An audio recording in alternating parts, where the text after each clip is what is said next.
చూస్ country delight, live better. ఇప్పుడే country delight యాప్ని download చేసుకోండి. కళ్యాణి గారు మీ దగ్గరికి వస్తున్నారు. కళ్యాణి గారు, నిన్న నుంచి ఒక చర్చ బాగా బలంగా జరుగుతుంది. మీరు ఫాలో అవుతున్నారు, ఈ అమ్మాయిని రెస్క్యూ చేశారు అక్కడ నుంచి. నిజంగా లవ్ జిహాదీ ఉద్దేశం కనిపించింది అతనిలో? లవ్ జిహాదీ ఆలోచనలు ఉన్నాయా? అంటే మతం మార్పించి హిందూ మహిళల్ని ట్రాప్ చేసి, లేకపోతే లవ్ జిహాదీ అర్థాలు రకరకాలుగా ఉన్నాయి, మనకు తెలుసు కదా. మీకు అనిపించిందా? ఎస్ అండి, కనిపించింది. అమ్మాయి ఫస్ట్ నన్ను అప్రోచ్ అయ్యేటప్పుడు నాకు విశాల్ తమ్ముడు ద్వారా అప్రోచ్ అయింది. సో విశాల్ నాకు చెప్పంగానే నేను ఫస్ట్ అమ్మాయి రమ్మని చెప్పాను. ఎందుకంటే తెలియకుండా మనం ఏది ముందు తీసేసుకోవద్దండి. తీసుకుంటే మళ్ళీ మనం కూడా రెస్పాన్సిబిలిటీ ఉంది కదా అన్ని విధాలుగా మనకి. మనం తీసుకుంటే అది కరెక్ట్ చేయాలి, లేకపోతే మానేయాలి. మళ్ళీ మనకి బ్యాడ్ నేమ్ రాకూడదని నేను అన్ని వెరిఫై చేయడానికి అమ్మాయిని రమ్మంటే నైట్ మిడ్-నైట్ 1:00 వచ్చారు వాళ్ళ బ్రదర్. తన పిల్లల్ని పడుకోబెట్టాక వచ్చింది. ఎందుకంటే అప్పటికే వీళ్ళు ఆల్రెడీ ప్రాసెస్ లో ఉన్నారు ఈ ఇష్యూ పైన. వేరే వాళ్ళు ఎవరో కొంచెం రమ్మంటే అక్కడికి వెళ్ళారు. వాళ్ళు సరిగ్గా వీళ్ళకి సపోర్ట్ చేయలేరు. సో వెంటనే నా దగ్గరికి వచ్చారు, కళ్యాణ్ అక్క కరెక్ట్ గా చేస్తారని. అప్పుడు నేను అన్ని తెలుసుకొని అమ్మాయి చూపించిన చార్ట్స్ గానీ, మొత్తం అబ్బాయితో మాట్లాడిన విషయాలు, ఆ అబ్బాయి వేరే అమ్మాయితో ఏం మాట్లాడుతున్నాడు, అమ్మాయిని ఎట్లా కొడుతున్నాడు, అమ్మాయి కూడా అరెస్ట్ చేసిన ఆడియోలు కూడా ఉన్నాయి. అంటే అబ్బాయి పద్ధతి అది. సో అది కాకుండా అమ్మాయిని కూడా ఎస్, ఆ అమ్మాయి కూడా ఫేక్ సర్టిఫికేట్స్ ఉన్నాయి. ఫేక్ సర్టిఫికేట్స్ ప్లస్ ఇవన్నీ చెప్పి మొత్తం పాకిస్తానీ అని చెప్పగానే ఇంకా నాకు చాలా కోపం వచ్చింది. ఫస్ట్ ఆఫ్ ఆల్ పాకిస్తానీ తనని అమ్మాయికి తెలుసా? ఆ అమ్మాయికి తెలియదు అనుకుంటా, మరి మాకు తెలియదు ఆ విషయం. ఆ అమ్మాయిని అడగాలి. సో అమ్మాయిని మళ్ళీ మనం ముందుకు వస్తే అమ్మాయి దగ్గరకు వస్తాము. ఇప్పుడు ఏమైందంటే ఈ అమ్మాయి ఎప్పుడైతే వచ్చిందో నెక్స్ట్ డే మేమంతా ప్రాసెస్ చేద్దాము, మనం ఖచ్చితంగా రెడ్ హ్యాండెడ్ పట్టుకొని పోలీసులకు అప్పచెప్తేనే ఇదంతా బయటకు వస్తుంది, లేకపోతే మనల్ని పక్కన పడేస్తాడు అబ్బాయి అని చెప్పేసి మేము ప్లాన్ చేసుకుందాం కదా. మొత్తం అంతా నేను చూసాక నేను సపోర్ట్ చేస్తానమ్మా అని ఇక్కడ చెప్పాను. చెప్పి నేను పోలీసులకు కాల్ చేశాను విపరీతంగా. అన్ని స్టేషన్స్ కి కాల్ చేశాను. అయితే అక్కడ వచ్చిన ప్రాబ్లం ఏంటంటే ఈ జోనర్ కాదు, ఆ జోనర్ కాదు, ఇది కాదు, అది కాదని చాలా వరకు మాకు స్ట్రగ్లింగ్ అయింది. స్ట్రగ్లింగ్ అయినా మేము లాస్ట్ కి మాకు ఖైరతాబాద్ ఏసీపీ గారు ఉన్నారు కదా, సంజయ్ సార్, ఆయన సపోర్ట్ బాగా చేశారు. ఆయన ఒక అమ్మాయి అమ్మాయితో మాట్లాడి అమ్మాయికి చెప్పారు అన్ని విధాలుగా, మీరు ఇట్లా ఇది పెద్దది అవుతుందమ్మా, మీరు కొంచెం ఆగండి, మేమే వస్తామని చెప్పారు. అప్పటికి మేము ఆగాం. వాళ్ళు వచ్చిన తర్వాతనే ఆగి అన్ని చెప్పి మేము పోలీసుల త్రూనే వెళ్తామని చెప్పి మొత్తం ప్లాన్ చేసుకున్నాం. నేను విశాల్ మేమంతా కలిసి ప్లాన్ చేసుకొని వాళ్ళు అక్కడ లోపల ఉన్నారని కన్ఫర్మ్ చేసి కార్లు చూసిన తర్వాత పోలీసుకి కాల్ చేసాం. అప్పుడు కూడా ఇంకా బంజారా హిల్స్ వాళ్ళు రాలేదు. బంజారా హిల్స్ తర్వాత 100కి ఫోన్ చేసాము, స్టేషన్ చేసాము. ఏసీపీ గారు వాళ్ళు ఏదో మీటింగ్ లో ఉండొచ్చు, maybe August 15 next day. So ఆ పనులు కూడా వాళ్ళు బిజీ ఉండొచ్చు. తర్వాత మేము చేసాం. మళ్ళీ వాళ్ళు ఫ్రీ అయినాక వాళ్ళు కాల్ చేస్తే అప్పటికి మేము అక్కడ రెడీగా ఉన్నాం అనమాట. సార్ మేము లోపలికి వెళ్ళాం, మీరు వస్తేనే వెళ్తామని చెప్పి మేము క్లియర్ గా చెప్పాము. అప్పుడు సిఐ గారు వచ్చారు. వచ్చిన తర్వాత కూడా ఈమెను లోపలికి తీసుకెళ్తే అప్పుడు రెడ్ హ్యాండెడ్ పట్టుకున్నాక మొత్తానికి ఇష్యూ అంతా తెలుసు, మీకు మేము పట్టుకున్నాము, అప్పచెప్పాము, బంజారా హిల్స్ పిఎస్ కి హ్యాండ్ ఓవర్ చేసాం. హ్యాండ్ ఓవర్ చేసిన తర్వాత బంజారా హిల్స్ పోలీస్ ఏం చేయాలి, కన్సర్న్ పోలీస్ స్టేషన్ పంపించాలి, ఇక్కడ మా జ్యూరిడిక్షన్ కాదు అంటే, లేకపోతే వాడిని ఎక్కడో దగ్గర వాడిని అరెస్ట్ చేయాలి ఫస్ట్, అమ్మాయిని అబ్బాయిని. కానీ ఆ తర్వాత లంగరాజ్కి వెళ్ళమని చెప్పారు. మేమంతా లంగరాజ్ పోలీస్ స్టేషన్కి వెళ్ళిపోయాం. మిడ్-నైట్ వెళ్ళి మేము కంప్లైంట్ ఇవ్వడానికి వెళ్ళాం. కంప్లైంట్ ఇవ్వాలి కదండి, ఎంత రిటర్న్ గా ఎక్కడెక్కడో ఇచ్చినా కూడా మేము ఒకటి లీగల్ గా చేసుకోవాలంటే మేము రిటర్న్ గా 3 గంటల దాకా నైట్ మేము కంప్లైంట్ రాసి అక్కడ వెయిట్ చేసాం. ఎవరు రాలేదు. మేము అడిగితే ఎక్కడో దగ్గర ఉన్నారులేండి అన్నారు. సో ఇలా ఎలా అవుతుంది సార్, ఇక్కడికి రాకుండా ఎక్కడికి వెళ్ళారు, ఇక్కడికే వచ్చారని చెప్పారు. అంటే కట్ చేస్తే ఈ అమ్మాయి వాళ్ళ పిల్లలు ఉన్నారు కదండి, ఇంటికి వెళ్ళి పిల్లలు సేఫ్ కాదు తీసుకొచ్చేయాలి, వాళ్ళ ఫ్యామిలీ అంతా మళ్ళీ ఏమైనా థ్రెట్ అవ్వచ్చు అని చెప్పేసి వాళ్ళ ఇంటికి వెళ్ళామండి. వెళితే వాడు అక్కడ వాకింగ్ చేస్తున్నాడు. ఆ పిల్లల కోసం మేము వెళ్ళినందుకు 3 గంటలకి 3:20 అవుతుంది ఆ టైంలో మళ్ళీ మేము క్యాచ్ చేసాం అతన్ని. మళ్ళీ మాతో పాటు మేము లంగరాజు పిఎస్ వాళ్ళని అడిగి మేము కొంచెం రిక్వెస్ట్ చేసాం, మీరు ఎవరైనా ఒక పోలీస్ వాళ్ళని పంపించండి, ఎందుకంటే అక్కడ ఏమైనా గొడవ కూడా కావచ్చు అని చెప్పేసి తీసుకెళ్ళాం అనమాట. ఆ పెట్రోలింగ్ వ్యాన్ లో మళ్ళీ ఎక్కిచ్చేసాం అనమాట వాడిని పట్టుకొని రెడ్ హ్యాండెడ్ గా. అక్కడ దొరికాడు మాకు. మళ్ళీ దొరికితే లంగరాజులో మేము పెట్టించేసి కళ్యాణ్ గారు అతను కలిసినప్పుడు అతను మీ దగ్గరికి వెళ్ళారు కదా, మీరు పాకిస్తానీ కదరా భయ్, నువ్వు ఎట్లా ట్రాప్ చేశారు ఈ అమ్మాయిని, అసలు ఏం చెప్తాడు? ఎఫ్ఐఆర్ లో మేము అక్కడ పోలీస్ వాళ్ళకు కూడా ఒక సర్టిఫికేట్ వాళ్ళు తీసారండి. ఆ సర్టిఫికేట్ ఏంటి, మన సిటిజన్షిప్ వచ్చిన సర్టిఫికేట్ మీద ఉందా అది అండి. సిటిజన్షిప్ అది వచ్చిన సర్టిఫికేట్ లో ఏమనుందంటే ప్రీవియస్ నేషనాలిటీ పాకిస్తానీ అని. దానిలో నేషనాలిటీ ఏంటి అన్నప్పుడు నువ్వు పాకిస్తానీ అని రాసి కరెక్ట్ గా వచ్చింది. ఎప్పుడు వచ్చింది? 18 లో వచ్చింది. ఈ అమ్మాయిని పెళ్లి చేసుకుంది ఎప్పుడు అంటే 16 లో. చూడండి ఇక్కడ క్లియర్ గా మీకు జూమ్ చేస్తే కూడా పాకిస్తానీ అని ఉంటుంది. ఇవ్వండి పాకిస్తాన్, ఇక్కడ ఉంది, క్లియర్ గా ఉంది పాకిస్తాన్ అని. మీకు ఇస్తాను అది నేను సర్టిఫికేట్. సో దానిలో ప్రీవియస్ నేషనాలిటీలో పాకిస్తానీ అని వచ్చినప్పుడు మేము క్వశ్చన్ చేసాం అనమాట. క్వశ్చన్ చేసి మనకి ఎఫ్ఐఆర్ లో కూడా ఇండియన్ అని రాశారు నేషనాలిటీ అనగానే. మేము అది ఆపాం. విషయాలు మేము ఐడెంటిఫై చేసి అడిగితే అక్క ఇది ఇట్లా ఉంది, వెంటనే ఆపాం. సార్ ఇండియా అని రాస్తే వాడిని మనం యాక్సెప్ట్ చేస్తాం. మన ఎలిగేషనే పాకిస్తానీ నుంచి వచ్చాడని ఉన్నాడు, ప్లస్ మన అమ్మాయిని లవ్ జిహాద్ చేశాడు. ఇన్ని జరిగినప్పుడు మరి ఇది ఎట్లా సార్ అని అడిగితే అవునమ్మా కరెక్ట్ ఐడెంటిఫై చేశారని ఇమ్మీడియట్ మళ్ళీ పాకిస్తాన్ నేషనాలిటీ పెట్టారు. ఎందుకంటే త్రూ ముందు వచ్చిన సర్టిఫికేట్ లో ఉండడం వల్ల. అంటే మన దగ్గర అన్ని క్లియర్ గా ఉన్నాయి. వాడు ఖచ్చితంగా క్లియర్ లవ్ జిహాద్ అండి. ఎందుకంటే ఇక్కడ వచ్చినాక ఈ అమ్మాయి కూతురున్న అమ్మాయిని మెల్లగా ఏదో విధంగా ట్రాప్ లో లాగి లోలో ఉన్నప్పుడు, చాలా ఇబ్బందిలో ఉన్నప్పుడు, అమ్మాయి లోగా ఉంటారు. ఆ టైంలో అమ్మాయికి డైవోర్స్ అయ్యి చాలా ఇబ్బందిగా ఉన్నప్పుడు పట్టేసాడు వాడు. పట్టి అమ్మాయిని ఎలాగోలాగి ఎర్రగా బుర్రగా ఉన్నాడు. సో ఈ అమ్మాయి కూడా పడిపోయింది. ఎందుకంటే మరి ఆటోమేటిక్ వాళ్ళు ట్రాప్ చేస్తారు. అట్లా ట్రాప్ చేశారు. ట్రాప్ చేసిన తర్వాత ఇమ్మీడియట్ ఏమైంది, ఈ అమ్మాయిని పెళ్లి చేసుకుంటే వాడి సర్టిఫికేట్ వస్తుంది. వాళ్ళకి కావాల్సిందే అది. వాళ్ళ మదర్ పని అది చేసింది, వీళ్ళు అదే పని చేశాడు. సో ఈ అమ్మాయిని పెళ్లి చేసుకున్నాక 18 లో వచ్చింది. ఇవ్వండి ఇందులో క్లియర్ గా ఉందన్నమాట. ఇది అప్లై చేశాడు వాడికి వచ్చింది సిటిజన్షిప్. ఇది దీనిలో ఉందన్నమాట. ప్రీవియస్ నేషనాలిటీ అంటే పాకిస్తాన్ అని. మళ్ళీ దోహాలో ఎక్కడో, ఖతారో సంథింగ్ ఎక్కడో సౌదీలో ఇది వాడు అక్కడ పుట్టినట్టు అని ఉన్నాయి. మరి పాకిస్తాన్ సిటిజన్ అక్కడ పుట్టిండు అనుకోండి సార్, ఏదైనా పాకిస్తాన్ సిటిజన్ పక్కనే, ఇక్కడైతే పుట్టలేదు కదా ఇండియాలో, ఇక్కడైతే కాదు కదా. క్లియర్ గా వాడు ఇండియన్ కాదని అర్థమైంది కదా. ఇక్కడ క్లియర్ గా పేపర్ లో కూడా ఉంది. మరి ఇవైతే మార్పులు చేర్పులు కాదు కదా. నేను ఇవన్నీ చూపించి అడిగాను వాడికి, అరే నువ్వేం చేస్తున్నావురా, నువ్వేం చేసావు, మా ఇండియాలో దొరికిందా, ఈ పిల్ల దొరికిందా నీకు, ఇక్కడ పాకిస్తాన్ అని ఉంది, నువ్వు పాకిస్తాన్ కాదు. ఎవరు చెప్పారండి, ఎవరు ఇచ్చారు కంప్లైంట్? అంత అమాయకంగా ఆస్కార్ లెవెల్ యాక్టింగ్ చేస్తున్నావు, ఈ అమ్మాయిని ఎట్లారా నువ్వు చేసావని చెప్పి నేను డైరెక్ట్ గా పోలీసు దగ్గర కూర్చొని వాడిని క్వశ్చన్ చేసి అడిగి వచ్చాను. నేను అడిగా, ఎట్లా నువ్వు ఇట్లాంటి మోసం చేయడానికి ఇండియాలో దొరికిందా, నువ్వు ఇప్పుడు పాకిస్తాన్కి వెళ్దులే, నేను పంపించేవారు కుదరమని చెప్పి గట్టి వార్నింగ్ ఇచ్చి చెప్పొచ్చాం మేము.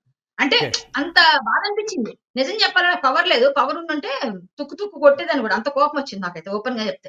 అంత ఎలా అయినా మనకి ఎలా ఉంటుందండి, ఇండియాలో పాకిస్తాన్ లో 14వ తారీఖున వాళ్ళకి ఇండిపెండెన్స్ డే, మనకి 15వ తారీఖు ఇండిపెండెన్స్ డే. 14వ తారీఖున ఆ పాకిస్తాన్ మనం పట్టుకున్నాం ఈ పిల్లల విషయం రెడ్ హ్యాండెడ్ గా. అదే రోజు వాడికి ఈ అమ్మాయి స్వాతంత్రం వచ్చింది 15 అనుకోండి, 14 పట్టుకుని నేను అప్పచెప్పా. పాకిస్తాన్ కి పార్సిల్ చేయడానికి అప్పచెప్పాం. అంటే చెప్తున్నా, ఇంత పెద్ద కుట్ర 5 మెంబర్స్ వచ్చేసారు. మదర్ చూడండి మళ్ళీ ఫ్యామిలీ ఏమంటారు? మీరు వచ్చినప్పుడు వాళ్ళ ఫ్యామిలీ మెంబర్స్ వచ్చి ఉంటారు కదా, వాళ్ళ ఫ్యామిలీ మెంబర్స్ ఏమంటారు? ఎవ్వరు రాలేదండి. వాళ్ళిద్దరు తమ్ముళ్ళు వచ్చారు, వాళ్ళని తీసుకొచ్చారు. ఒక తమ్ముడు వచ్చాడు, వాడికి ఒక్కడికే పాస్పోర్ట్ ఉంది. సార్ ఒక్క చిన్న డౌట్ నేను అడుగుతా. ఇప్పుడు వాడికి కనీసం 30 సంవత్సరాల దగ్గర ఉన్నాయి అనుకుంది. 30 సంవత్సరాల్లో మామూలుగా మన ఇండియన్స్ ఎవరైనా పాస్పోర్ట్ రాదండి? పాస్పోర్ట్ చేసుకోమని పాస్పోర్ట్ చేయించుకుంటాం కదా, 10 years బేబీ కూడా చేయిస్తాం, పుట్టిన పిల్లలు కూడా చేయిస్తాం. సో పాస్పోర్ట్ లేదు ఇప్పటిదాకా. సో అది కాకుండా వీడు ఒక్కడికి ఇక్కడ సిటిజన్షిప్ వచ్చింది, ఇంకా వాళ్ళ మదర్ కి, సిస్టర్ కి, బ్రదర్ కి ఇంకా రాలేదు. ఓటు హక్కు కూడా సంపాదించారు ఫోన్ లో, చాలా మామూలుగా అందరి దగ్గర వీళ్ళందరికీ. సో ఇంత ఫేక్ డాక్యుమెంట్స్ తో ఓటు హక్కును సంపాదించారు. మన వాళ్ళు కూడా పట్టుకోవాలి, ఎవరు ఇచ్చారు, ఏ రాజకీయ నాయకులు సపోర్ట్ చేశారు, ఏ అధికారులు సపోర్ట్ చేశారు. ఇలాంటి వాళ్ళని మనం పెట్టుకుంటే వీళ్ళు స్లీపర్ సెల్స్ కాదని ఏంటి నమ్మకం? మన దేశానికి భద్రత ఉందా?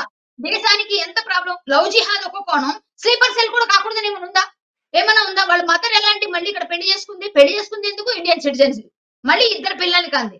అంటే వాళ్ళ పని అది. 10 మందిని కనకపోతే వాళ్ళకి మనశ్శాంతి ఉండదు. ఫస్ట్ ఆఫ్ ఆల్ 10 మందిని కనాలి మినిమం. ఇదేం పద్ధతి సార్? ఇలా పిల్ల ఇంకా ధైర్యం చేసి బయటకు వచ్చింది, ఏ సూట్ కేసులో దొరకలేదేమో, ఇంకా మనకి బాగానే మంచిగానే వచ్చింది.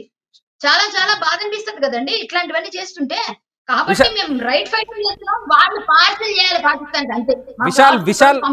విశాల్ మీకేం కనిపించింది మొత్తం మీ అమ్మాయికి కీర్తి కథ విన్న తర్వాత? మీరు మొట్టమొదటి వెళ్ళారా, మీకేం కనిపించింది మొత్తం అక్కడ? మీకు వాళ్ళ బిహేవియర్ కానీ ప్రవర్తన కానీ చూస్తే మీకు ఏమనిపించింది? సార్ ఇది 100% స్టార్టింగ్ నుంచి కూడా నాకైతే ఒక లవ్ జిహాద్ ట్రాప్, దాంతో పాటు ఇది కన్వర్షన్ ట్రాప్, ఇదైతే 100% కనిపించింది సార్. దాంతో పాటు ఇటు పాకిస్తాన్ కూడా ఏదైతే ఈ పాకిస్తానీ సిటిజన్షిప్ ఎక్కడైతే వీడున్నాడు కదా ప్రీవియస్, అది హైడ్ చేయడం అనేది చాలా పెద్ద ట్రాప్ అని మేము అనుకుంటున్నాం. ఎందుకంటే సిటిజన్షిప్ గురించి అని ఉండొచ్చు, లేదు అంటే Pakistani citizen, previous Pakistan citizen ఇక్కడ వచ్చేసి ఒక స్లీపర్ సెల్ లాగా కూడా ఉండొచ్చు, ఇక్కడ ఇన్ఫర్మేషన్ అక్కడ ఇవ్వచ్చు, విఐపి మూమెంట్స్ క్యాప్చర్ చేసి ఇవ్వచ్చు. ఇప్పుడు మన దగ్గర జరిగే ఏదైనా ఈవెంట్స్, పొలిటికల్ ఈవెంట్స్ కానివ్వండి, ఇప్పుడు 15th August republic day events కానివ్వండి, ఏదైనా ఈవెంట్స్ ఉండొచ్చు, అట్లాంటి ఈవెంట్స్ సంబంధించిన డేటా కూడా ఇక్కడ నుంచి అక్కడ ఇవ్వచ్చు, వాళ్ళు ఏదైనా చేయొచ్చు. అట్లాంటి ఇప్పుడు ఎందుకంటే ఆయన పాకిస్తాన్ నుంచి వచ్చిన వాళ్ళు అంటే వాళ్ళకి 100% పాకిస్తాన్ లో లింక్స్ ఉంటాయి, పాకిస్తాన్ లో వాళ్ళకి తెలిసిన వాళ్ళు ఎవరో ఒకరు ఉంటారు, వాళ్ళు ఇక్కడ నుంచి అక్కడ ఇన్ఫర్మేషన్ కూడా పాస్ చేస్తుండొచ్చు. సో ఇది ఓన్లీ ఒక లవ్ జిహాద్ అనే కాకుండా నేషనల్ సెక్యూరిటీ విషయం కూడా ఉంది sir. Internal security of the nation కూడా మేము అనుకుంటున్నాం. ఎందుకంటే వీడు వీన్ సిటిజన్షిప్ గురించి వీడు అప్లై చేసినప్పుడు ఆక్యుపేషన్ అనేది స్టూడెంట్ అని ఉంది, ఏదైతే వీన్ లెటర్ 2018 లో వీడు వచ్చినప్పుడు. కానీ వాడు 2010 నుంచే వాడు వర్కింగ్ ఉన్నాడు కదా. మరి 2010 నుంచి వర్కింగ్ ఉన్నప్పుడు వాడు గవర్నమెంట్ తోని అబద్ధాలు చెప్పి గవర్నమెంట్ ని చీట్ చేసినట్టే కదా. అంటే గవర్నమెంట్ ని చీట్ చేసిండు అంటే అది కూడా చాలా పెద్ద నేరమే కదా. సో ఇవన్నీ చూస్తే మేము కూడా అనుకుంటున్నాం ఇది 100% వీడు కావాలనే ఇండియన్ సెక్యూరిటీ సంబంధించిన ఇష్యూ కూడా మేము అనుకుంటున్నాం. వాడు ఉండే area langar house, near by అంతా డిఫెన్స్ కాలనీస్ ఉంటాయి. అంటే ఇక్కడ సైడ్ అక్కడ సైడ్ అంతా ఆర్మీ వాళ్ళు ఎక్కువ ఉంటారు. సో వాడు ఏదైనా కుట్ర చేసి కావాలని అక్కడ ఉండేసి అక్కడ నుంచి ఏదైనా ఇన్ఫర్మేషన్ కూడా తీసుకోవచ్చు. వాళ్ళు లోకల్ సంబంధించిన డిపార్ట్మెంట్ వాళ్ళతో కూడా ఫ్రెండ్షిప్ చేసుకొని వాళ్ళతో కూడా మెల్లగా ఏదైనా ఇన్ఫర్మేషన్ తీసుకొని ఇక్కడ నుంచి అక్కడ పంపించచ్చు, ఏదైనా ఉండొచ్చు. సో వీని వెనకాల ఉన్న ఎవరెవరైతే వీనికి సంబంధించిన వాళ్ళు ఉన్నారు వాళ్ళది కూడా పూర్తిగా ఎంక్వైరీ జరగాల. ఇంకోటి 100% ఇప్పుడు దేశంలో జనాభా సంఖ్య తక్కువ ఏం లేదు, మన దేశంలో చాలా మంది అయిపోయారు. ఈ పాకిస్తాన్ లో కొత్తలోకి ఇవ్వాల్సిన అవసరం మనకేంది, వీళ్ళకి రిటర్న్ పంపించేసి అయిపోతుంది కదా. ఇప్పుడు వాడు వచ్చి ఇక్కడ నుంచి దేశానికి గుద్దరిచ్చేది లేదు, వాడు ఇట్లా ఇక్కడ వచ్చేసి అమ్మాయిలను మోసమే చేస్తున్నాడు. ఇట్లాంటి వాళ్ళకి మనకు అవసరమా? విశాల్, కీర్తి మీకు ఎప్పుడు అనిపించిందా? కీర్తి మీకు అంటే ఇట్లా వేరే వాళ్ళతో స్నేహం చేయడం కానీ, ఇన్ఫర్మేషన్ డాక్యుమెంట్స్ ఇట్లాంటి కొంత ఈ సీక్రెట్గా పనిచేయడం, ఇటువంటి అనుమానాలు ఉన్నాయా మీకు? మీరు రెగ్యులర్గా దగ్గరగా చూసిన వాళ్ళు కదా. నో అంటే సాధారణంగా ఇప్పుడు మన విశాల్ చెప్తున్నట్టుగా స్లీపర్ సెల్స్ టెన్షన్ హైదరాబాద్కు ఉంది, చాలామంది స్లీపర్ సెల్స్ ఉన్నారనే విషయం చాలా స్పష్టంగా ఇక్కడ నిఘా వర్గాలకు తెలుసు. ఏదైతే పహల్గామ్ అటాక్ తర్వాత కూడా అటువంటి చర్చ జరిగింది. కీర్తి, ఈ ఫహద్ని చూస్తే మీకు అటువంటి అనుమానాలు ఎప్పుడైనా కలిగాయా? యాక్చువల్లీ ఏమైందంటే సార్, నేను ఉండేది సికింద్రాబాద్, మా మదర్ వాళ్ళ ఇల్లు కూడా సికింద్రాబాద్. నేను అక్కడ వెళ్తూ ఉంటాను. మోస్ట్ ఆఫ్ ద టైమ్స్ నన్ను డ్రాప్ చేసేసి వీడి ఫ్రెండ్స్ని కలవడానికి అటు ఇటు వెళ్తూ ఉంటాడు. డ్రాప్ చేయడం వరకు, పిక్ చేయడం వరకు. Maybe he spend some time in side the house. కానీ మోస్ట్ ఆఫ్ ద టైమ్స్ అక్కడికి వచ్చేసి నేను ఫ్రెండ్ని కలవడానికి వెళ్తానని వెళ్తాడు. మా ఇల్లు అక్కడే సికింద్రాబాద్ క్లబ్ దగ్గరే. That's also defence area. So I wouldn't have any information about it. ఇంకోటి, తన ఫోన్ యాక్సెస్ కూడా నాకు ఆల్ ద టైమ్ లేదు. నేను నైట్ షిఫ్ట్ చేస్తాను, మార్నింగ్ వస్తాను, ఐ మోస్ట్లీ స్లీపింగ్. దాని తర్వాత ఆఫీస్ అది ఇది, మళ్ళీ it is the same thing అండి. సో నేను అంతగా మూమెంట్స్ గమనించలేదు. వాళ్ళ కాన్వర్జేషన్స్ కూడా most of the time very closed. వాళ్ళ బ్రదర్స్ మాట్లాడుకుంటారు, లేకపోతే వాళ్ళ బ్రదర్స్ కానీ వాళ్ళ అమ్మ కానీ వాళ్ళ కాన్వర్జేషన్స్ జరుగుతుంటాయి. మనం అక్కడ కూర్చునేటప్పుడు మన ముందు ఎలా ఓపెన్ గా మాట్లాడతారు. జస్ట్ మెకానికల్ లైఫ్ లా గడిపారు అంతే. ఇంకా అంటే ఇది పాకిస్తాన్ సిటిజన్షిప్ మీద దీనిపైన ఫైట్ చేయడం కానీ చేయబోతున్నారా మీరు విశాల్ కలిసి? విశాల్ 200% చేస్తాం. ఎందుకంటే మేము భారతీయులం, భారతదేశం మా మాతృభూమి అని మేము ప్రతిజ్ఞ చేశాము చిన్నప్పుడే. అది కాకుండా ఇప్పుడు ఇలాంటి వెధవలందరూ వచ్చి మన దేశానికి ముప్పు ఎక్కడి నుంచి వస్తుందో తెలియదు. చాలా చాలా ప్రీషియస్ మనకి భారతదేశంలో చాలా మందిని కాపాడుకోవడం. కాబట్టి మన దేశ భద్రత మనకు అవసరం. కాబట్టి మేమందరం కలిసి దీనిపైన చాలా పెద్ద పెద్ద పెద్ద ఉద్యమాలు అయినా కూడా చేయాల్సిందే. వాడు వెళ్ళిపోవాలి ఎక్కడి వరకైనా. ఇంకా ఎంతమంది ఉన్నారు, ఏం జరుగుతోంది అన్ని కూడా మేము లోతుగా మేము కూడా పరిశీలన చేస్తామండి. మా వరకు మేము ప్రతి అఫీషియల్ కలుస్తాము, ఏమేమి చేయాలి అన్ని ఇస్తాము, రిప్రజెంటేషన్ ఇస్తాము. మా వరకు మేము ఏం సేకరిస్తామో వాళ్ళకి సపోర్ట్ చేస్తాం. కన్ఫర్మ్ గా మేము చేస్తామండి. లీగల్ ఫైట్ కూడా చేస్తాం దీనికోసం ఖచ్చితంగా. Right thank you Kalyani garu, thank you Vishal. Keerthi, all the best అమ్మా. ఎందుకంటే మీరు బతికి బయటపడ్డారు. నిజం చెప్పాలంటే ఒక నరకం నుంచి బయటకు వచ్చారు. హ్యాపీగా ఉండండి అని కోరుకుంటాం. అంతకుమించి ఇప్పుడు చెప్పేది ఏమీ లేదు. ఫైట్ అయితే చేయండి.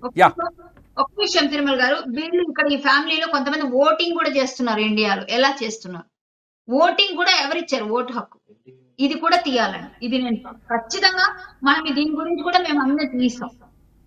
రైట్ ఈ విచారణలో అన్ని బయటకు వస్తుండొచ్చు. అది మొత్తానికి ఇది ఒక పాకిస్తానీ హైదరాబాదులో యథేచ్ఛగా స్వేచ్ఛగా తిరుగుతున్న సంఘటన ఒక పెళ్లితో బయటపడింది. కీర్తి అనే ఒక విక్టిమ్తో బయటపడింది. మీరు ఈ పాకిస్తానీని ఏం చేయాలని కోరుకుంటున్నారు, మీరేమనుకుంటున్నారో ఈ వీడియో కింద కామెంట్ చేయండి. చూస్తూనే ఉండండి అప్డేట్స్ కోసం సుమన్ టీవీ డిజిటల్ లైవ్, అట్లాగే సుమన్ టీవీ లైవ్.